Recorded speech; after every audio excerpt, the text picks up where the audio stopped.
बच्चे अक्सर ये सवाल किया करते हैं कि सर वर्किंग नोट्स इंपॉर्टेंट है क्या। और इस प्रश्न का उत्तर बहुत सारे स्टूडेंट्स जानते भी हैं कि हाँ जी वर्किंग नोट्स इंपॉर्टेंट होते हैं।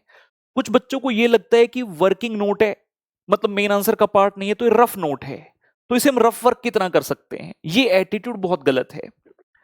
Working note is the part of main answer itself. It is a supporting to our main answer. तो हम इसको हल्के में नहीं ले सकते।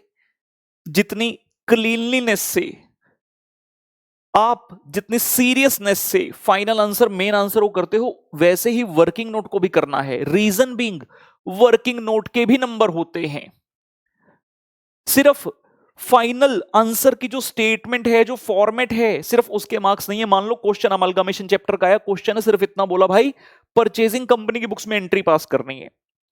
अब जब एंट्रीज पास करने जाओगे तो सबसे पहले पीसीबी तो निकालना पड़ेगा, नहीं तो जो आपने एसेट्स लायबिलिटी टेकन ओवर की वो वाली एंट्री नंबर 2 जो होती है कैसे करोगे। तो परचेज कंसीडरेशन का वर्किंग नोट बनाया तो क्या उसके नंबर नहीं है? बिल्कुल है।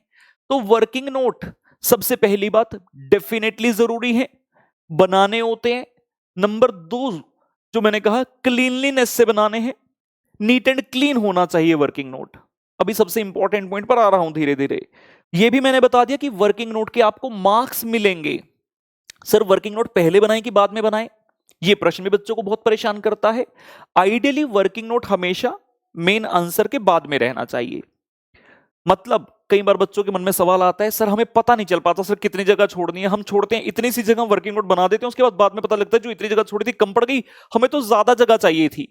तो यार आपने एग्जामिनेशन फीस नहीं भरी क्या? पैसे भरे हैं ना, उसमें शीट की कॉस्ट भी है। कंजूसी नहीं करने का। अगर लग रहा है इतनी जगह छोड़नी है तो इसका डबल छोड़ दो, कोई इशू नहीं है। जगह ज्यादा पड़ जाए दिक्कत नहीं, कम नहीं पड़नी चाहिए। कम पड़ गई फिर दिक्कत है, फिर पेपर गंदा मंदा हो जाएगा, सारे किए किराए पर पानी फिर जाएगा। चाहे प्रश्न आता भी हो लेकिन जो आपने वहां पे गंद फैला दिया, क्लीनलीनेस नहीं रख पाए, उस वजह से नंबर कट जाएंगे। तो पहले स्पेस ज्यादा छोड़ो फिर वर्किंग नोट करो। लेकिन कई बार ऐसा हो सकता है कि जो वर्किंग नोट है या जो एजम्पशन है या जो नोट है वो इतना बेसिक है टू द क्वेश्चन कि उसके बिना क्वेश्चन स्टार्ट होना ही नहीं चाहिए। तो ऐसे अजम्पशन को, ऐसे नोट को या ऐसे वर्किंग नोट को आप पहले भी कर सकते हैं। इन चीजों के अक्सर टीचर मार्क्स नहीं काटते, ये सिर्फ इंप्रेशन का काम करती है चीजें। और जब आपका पेपर चेक होता है इंप्रेशन बहुत जरूरी है टीचर के ऊपर जमाना, क्योंकि हमें वो पेपर अपना चेक करवाना है और चेक करवाने के साथ साथ बहुत अच्छे मार्क्स भी लेने हैं। तो टीचर का माइंड, मूड, एटीट्यूड सब सही रहना चाहिए। हमारे पेपर को देखकर ऐसा ना लगे कि बच्चा लापरवाह है या फिर मैं इस बच्चे के नंबर काट लूंगा, इंप्रेशन सही नहीं जा रहा। टीचर नेगेटिव नहीं होना चाहिए। The teacher should remain positive while checking our answer sheet. बच्चों ने मेरी सारी बातें सुन ली, एग्जाम हॉल में चले गए और एक क्वेश्चन था, मान लो बड़ा क्वेश्चन, उसके 5-6 वर्किंग नोट थे, सारे बना दिए और खुश हो रहे हैं। सर ने कहा था वर्किंग नोट बनाने, मैंने वर्किंग नोट बना दिए। बेटा वर्किंग नोट की सबसे स्पेशल चीज नहीं आपने की, आपने एक से ज्यादा वर्किंग नोट तो बना दिए। अब टीचर बेचारा गुम है, टीचर ढूंढ रहा है कि कौन से पॉइंट के लिए वर्किंग नोट कौन सा बनाया है, क्योंकि आपने वर्किंग नोट की टैगिंग नहीं की। सर ये क्या होता है बताते हैं। वर्किंग नोट की टैगिंग, ये सारी चीजें जो मैं शेयर कर रहा हूं आपके साथ, ये एज अ स्टूडेंट मैं करता था। उस रैंक को पाने के लिए सभी चीजों का योगदान रहता है। वर्किंग नोट की टैगिंग, जहां जहां वर्किंग नोट बनाया, लेट्स से वर्किंग नोट बनाया कंप्यूटेशन ऑफ जीपी रेशियो, तो जब आपने जीपी निकाला उसके ब्रैकेट में लिखो वर्किंग नोट 1, WN1। तो टीचर को चेक करते हुए पता है कि जीपी से संबंधित वर्किंग नोट चेक करना है तो वो नंबर 1 वाला वर्किंग नोट है।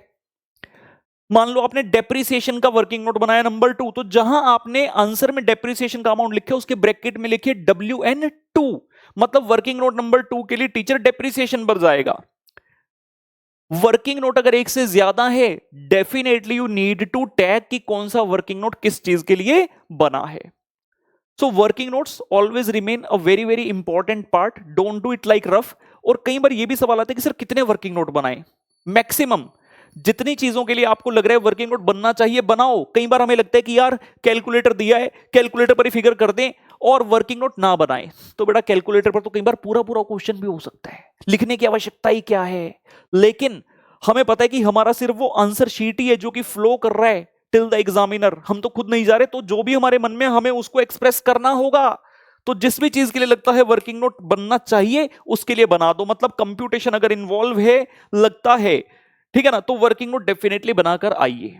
और साफ साफ सही सही तरीके से कीजिए और टैगिंग भी उसकी करके आनी है। That's all.